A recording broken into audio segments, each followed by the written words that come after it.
Guys, it's been over a year now since I've moved from my beautiful country of Jamaica to cold, dark Sweden.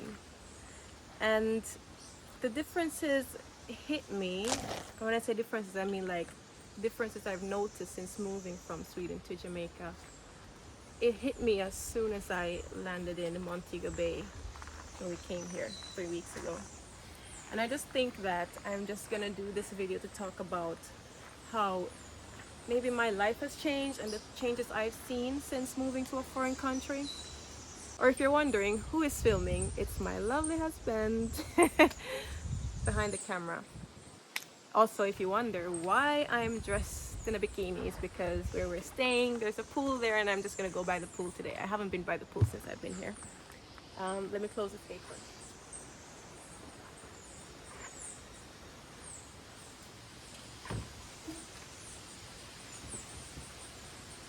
So excuse that I'm in a bikini, it's my honeymoon, I'm in paradise, and I'm going to the pool. Sorry if you don't like to see skin. But alright guys, let's go to the pool.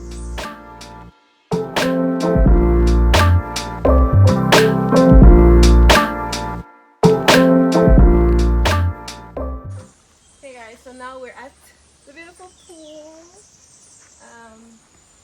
And over here is the jacuzzi. It's a bit messy now with the leaves that are falling, but so beautiful. But anyway, I think here's where I'm gonna sit and talk to you. Should I sit in the jacuzzi? Probably I should. Okay guys, so now I'm at the pool. If you ever see me like glancing that way, it's because of Alex. He's working out and moving around.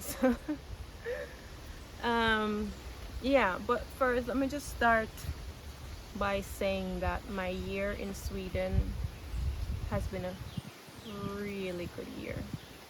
Like, first of all, I've surprised myself. I've surprised my now husband.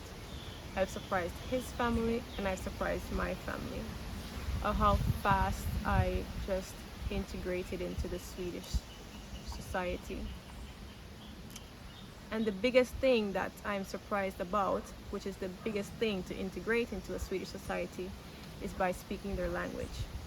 So as you know, or if you don't know, Sweden is one of those countries that speaks really well English. Majority speaks really well English. So you can get by in the country without talking Swedish.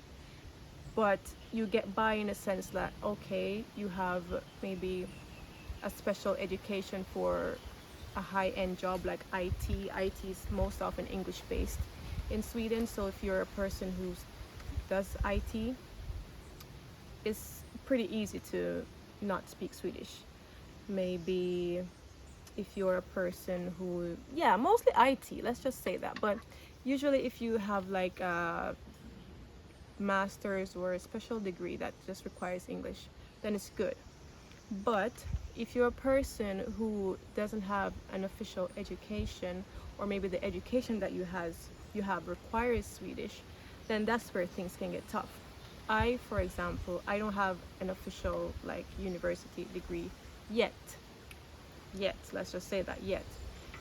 But I have been able to get job without problem because I speak Swedish.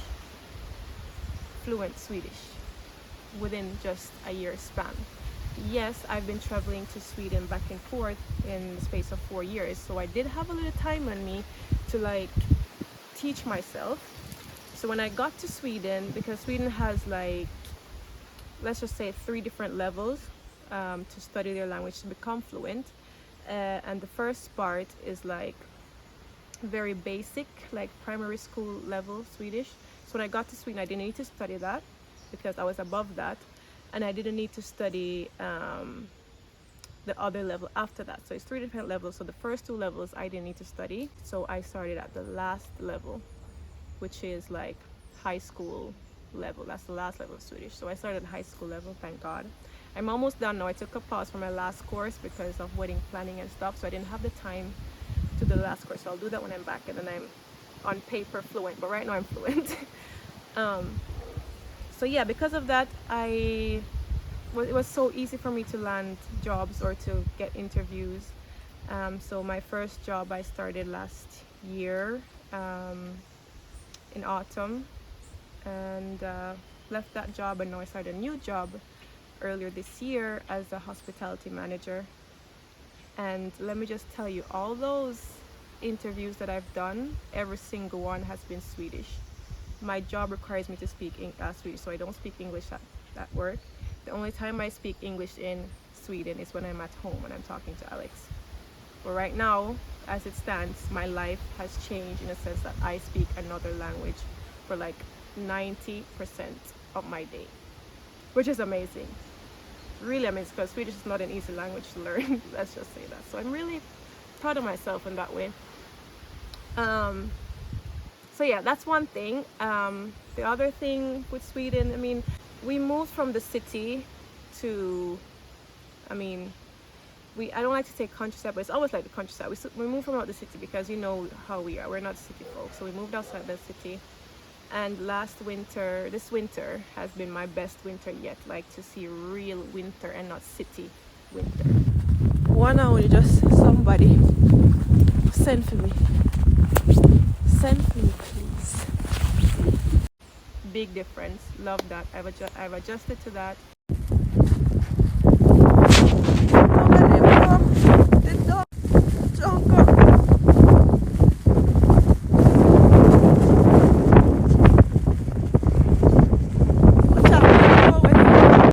Been in snowstorms, strong winds.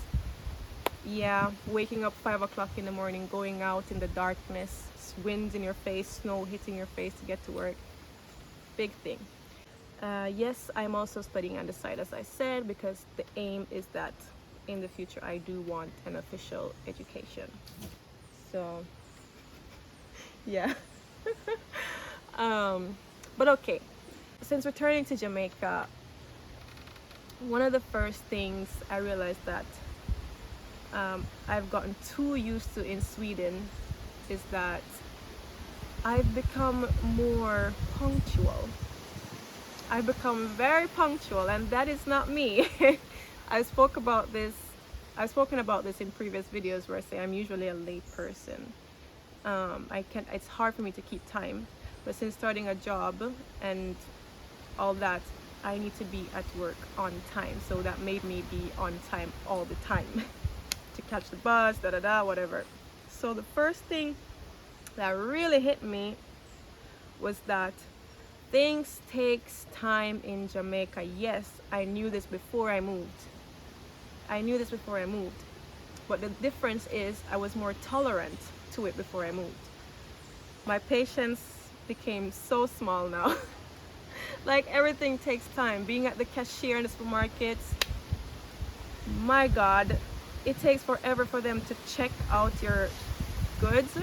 And then some supermarkets, it's like if you're using cards, I'm sweating, oh God. If you're using cards, they have to call someone else like, card, and you have to wait for that person to come with the, what you call it, babe, the card machine. Sometimes they're like talking to other people while they're coming to you, so you're standing with your card just waiting. And then, I mean, it just takes a long time. Everything takes a long time.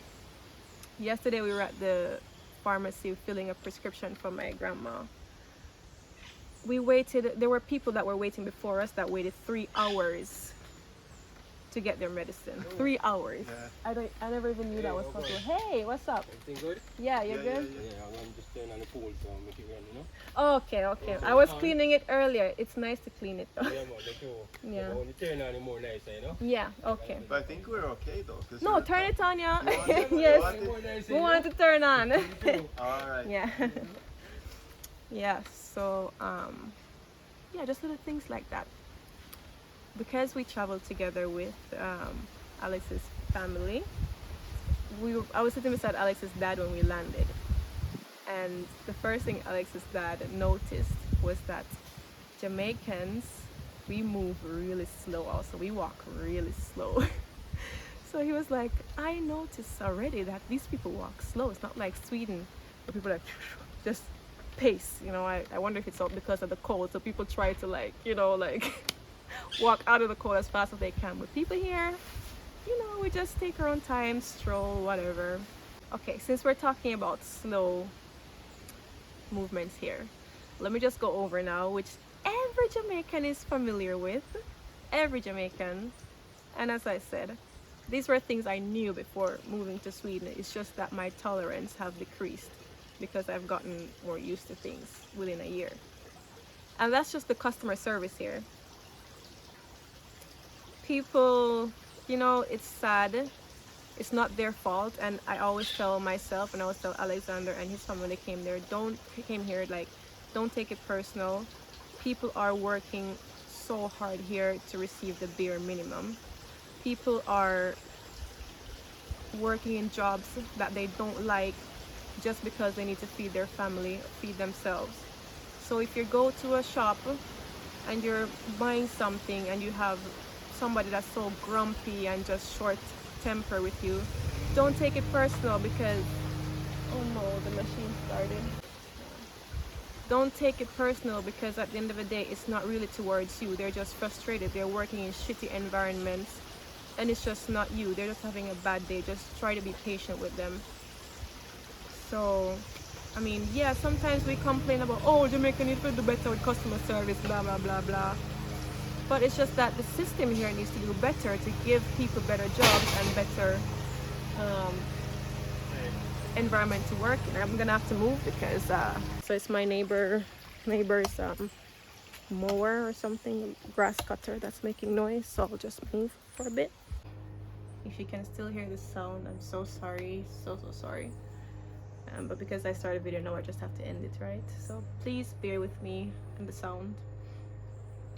So yeah, back to what I was saying about the customer service. It's not just easy to just say, oh, Jamaica need better customer service. Yes, I agree that in some sense staff members can be trained in a better way how to approach certain situations or customer conflict, or just to show a bit more hospitality.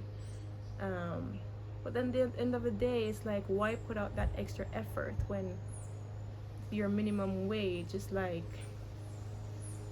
it's almost nothing, you know what I mean? Which brings me to the other point. It's like when I moved to a new country, because the first job I started was a part-time job because as I said, I was studying some courses. So I was working like 3 hours per day, and even with 3 hours per day, I was earning in a way I wouldn't earn here if I would work 3 hours per day. And it just gives you so much perspective of how far behind Jamaica is. And I mean, of course, it's not only Jamaica, but because that's what I have to compare. That's my home country. I have no other choice but to compare. And yeah, I mean, still, it's like, in a sense, like not even worth comparing, but still, you know. So it's like crazy, you know. It's just crazy how different the economic situation here is. And then this leads me to the next point, what I've noticed since coming back here. Yes, inflation has happened globally. Prices have gone up globally, gas, everything, food, everything. But I just realized that when I was shopping in the supermarket, how expensive things are. Like, the prices of things here don't match up to what people earn. It's mad. And then I just thought to myself, how in God's name did I even survive here? When you see these prices, how is my family surviving? You know what I mean? How are people surviving here? Because prices are like the exact same that I'm paying for stuff in Sweden. Like, no joke. Certain things here cost almost the exact amount that I pay in Sweden. And Sweden, you have a wider margin with salary. It's mad. It's mad. And I just hope that someday there'll be some light at the tunnel for my beautiful country and for the people here. Yeah, it almost makes me a bit emotional, but yeah, like, poverty and crime goes hand in hand, and we can't say, oh, Jamaican, if you do better than if you stop kill one another, blah blah blah. But at the same time, you can't fix crime when you don't fix poverty. It goes hand in hand. So as long as there's poverty here, there'll be crime. And here in Jamaica, Alex's family have noticed too, it's such a contrast. And that's also why crime will always exist. Jamaica is becoming more like America. The contrast here, because when you see the rich and the wealthy, you see them. And when you see the poor, oh God, you see them. Right here where we're staying right now is where you have like middle income, or not, I won't even say middle, but like higher income people. And just like 5 minutes down the road is where you have poverty. So it's so contrasted here in Jamaica. You're driving and you see old vehicles, wrecked vehicles, and then you see these old big Porsche passing, big Audi passing, and then you wonder, who are these people? What do they work with? Why are they earning more than the average Jamaican? You know, you just think, and the contrast makes you so confused here. Yeah, I know that almost basically every family in Jamaica has a relative or two that lives abroad, and some relatives send back to their family, and yada yada. So some families can have it a little better off when they have family abroad that are working good jobs and whatever, but still the levels here are so unbalanced, because if you're rich, you're rich. If you're poor, you're poor. And it's so visible. And this is where I can compare with Sweden, because Sweden's welfare, even though it's getting worse there too, I mean, according to Alex and other people, it's getting worse there. For me, who is coming from this situation to Sweden, it's like great for me. But for them, it's like when Alex was a kid, it was much better compared to now. But still, in Sweden, the levels are not like this.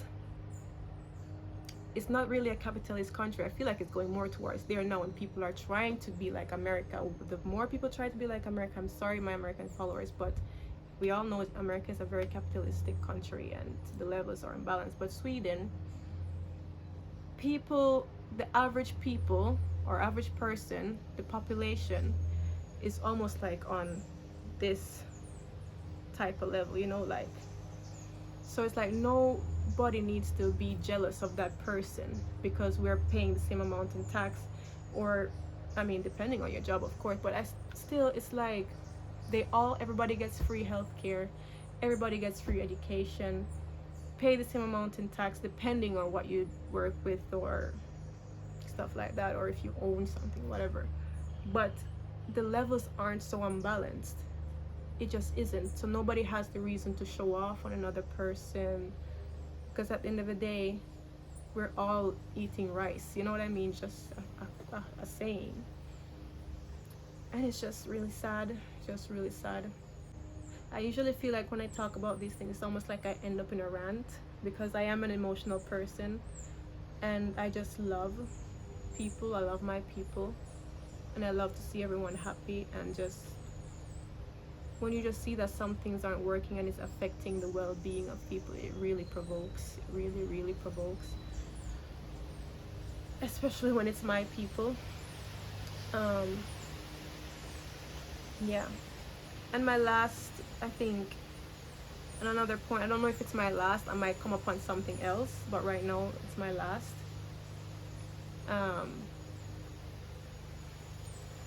I've realized that, I mean, when I lived here, I was usually afraid of traveling in taxis and stuff, because I've had experience of being in accidents when I was in high school, traveling the Brownstown Road or Runaway Bay Road to Ochi. I've been in an accident myself, so you know, you get traumatized from those things. So if I'm driving in a taxi and the driver brakes a bit hard, it's like I panic, I scream or something. But still, as I said, my tolerance was still okay with that. Coming back here, especially when my eyesight, because I now wear glasses, I forgot my glasses when we were leaving, so they're back home in Sweden. So my vision is blurry from a distance, and it's worse at night. So I realized that I have I panic when we're in traffic, when Alex is driving, not because Alex is a bad driver, but because the people who are driving around him are crazy. Let's just say that they're crazy. So I've noticed that more, let's just say that I've noticed more that the traffic situation here in Jamaica is mad. It's mad. It's mad, okay? Look at that one. Bomba klar. Oh my god. It's really mad. People drive like maniacs here, and the worst part is that the people who drive most like maniacs are the taxi drivers who should be responsible, or people's lives are in their hands, but they don't care. It's such a selfish act how people or taxi drivers drive here. It's crazy. I've seen some crazy things since we've been in traffic. Oh my god. And one of the worst things is that driving at night, people have these bright ass, let me try to fix my language.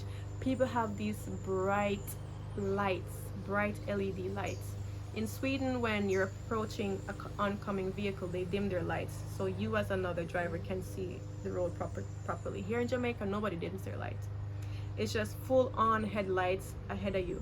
So because my vision is blurry at night, even Alex's vision is a little blurry, but mine's worse. My vision is already blurry, so when the lights hit me, like more than one coming, LED lights, full boom, then I can't see anything on the road. So then I panic, because I'm wondering if Alex is seeing, because I'm not seeing anything. So then I panic. Sometimes in the distance you have people who are crossing the highway, and I mean, come on, we're black people and it's dark outside, so you know, it's almost like we camouflage with the darkness. So it's like you see them when you get close to them, and that's scary as hell. You see them when you get close to them. So pedestrians, please be careful of how you cross the roads. And Jamaica, please, my people, be more careful with how you approach traffic situations. Please, like the reckless driving, it doesn't make any sense. Life is so precious. I don't understand how people can overtake in corners. I mean, I don't have a driver's license. I wish that I will get one this year, hopefully. But still, like, a common sense would tell you don't overtake in corners. I've seen so many people who could have almost been hit by oncoming traffic because they turned in a corner. So they have to squeeze in between our traffic lane and the oncoming traffic lane. They squeeze in between quickly, and then I'm like, don't drink and drive, guys.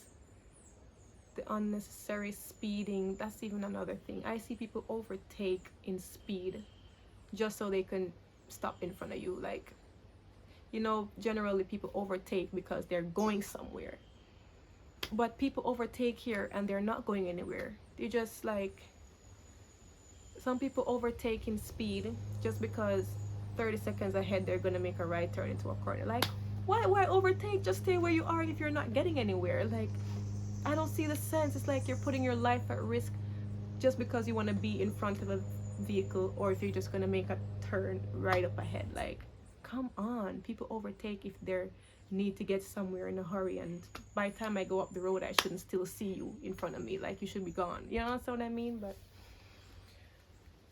yeah, those are some things that I've noticed since coming back here to my country that just really stands out, and that I just wish a change will come for my people. But the good things though is that what I really miss since being in Sweden is just the good vibes here. In winter, I mean, it's better in summer when the sun is out and people are getting vitamin D and they feel happy, yada yada. But I really missed being here and people around me, even though we're, I mean, poor people, just to say, we're still happy people. We're happy. They say that Sweden is one of the happiest countries in the world, and I just wonder who makes that statistic thing, because I would say Jamaica is one of the happiest country with happiest people, because Sweden people, they're so grumpy, especially in the winter. Oh god, you say hi to a person, they use it's like you're invisible. It's like your ear. Nobody cares. Nobody cares really. So I miss that. I miss seeing my skin look black. I mean, it's not. I mean, I'm still a bit pale, but I've gotten some color, and that feels good. Because when it's winter, you look pale and sick. You just look like a zombie for a black person. I missed having some vitamin D in my body. I miss feeling alive. I miss feeling awake. Because in the winter, even 9 o'clock in the deepest of winter, 9 o'clock in the morning, it's still dark outside, and then the sun sets at 2:30, 3 o'clock. So little time of daylight, if the sun even comes out. But here it's like bright, so many hours, so much sunshine. I really missed that.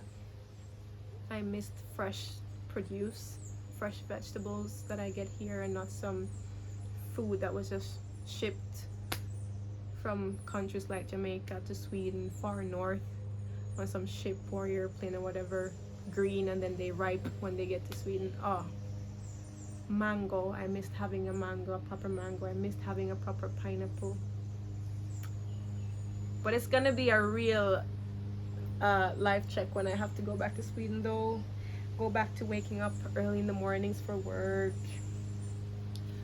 Even though I like my job, that's what's important. I really like my job. I like my colleagues. I have one of the best bosses or manager that I've had since working. So in that sense, it's good. But just waking up so early, I don't like waking up early, but I have to. Yeah. But Alex and I plan is that someday in the future, not right now, we will have a home here too. And the plan is that we can just spend half and half here, and in Sweden, half here in Sweden, half here in Jamaica. Possibly the winter months here in Jamaica and the summer months in Sweden. That's our plan. We have so many plans now. Now that we're married, we have so many plans. And I just hope that with the strength of God and the strength of our love, that we can achieve anything we set ourselves to achieve. God has been so great to us these past years, especially last year. Thank you, God. And to now see that we've come from a long distance relationship, the struggles of being in a long distance relationship, to living together finally, to now becoming husband and wife. I am really humbled, and I couldn't have seen it any other way. And I just felt like, he is my person. Like, he's my muse. He's my other half. He's my best friend. He just matches my energy. I'm just so happy. I feel like I'm just going from one thing to another. But yeah, I'm just a happy wife now. But yeah, guys, those are some of the differences that I've noticed coming back here to Jamaica after living in Sweden for a little over a year now. And as I said, I hope that these things will change in the future, so we all can be happy and all living in a better environment, less crime, less poverty, less yeah. So thank you for watching, guys. I hope the noise in the background hasn't been too much. But now I'm sweaty as hell. That's also one of the things, like, my body has gotten used to the cold, so it's like I've been thawing out since I've been here. So yeah, I'm gonna go catch some more color on my skin and cool down. I'll see you guys in our next video. Bye.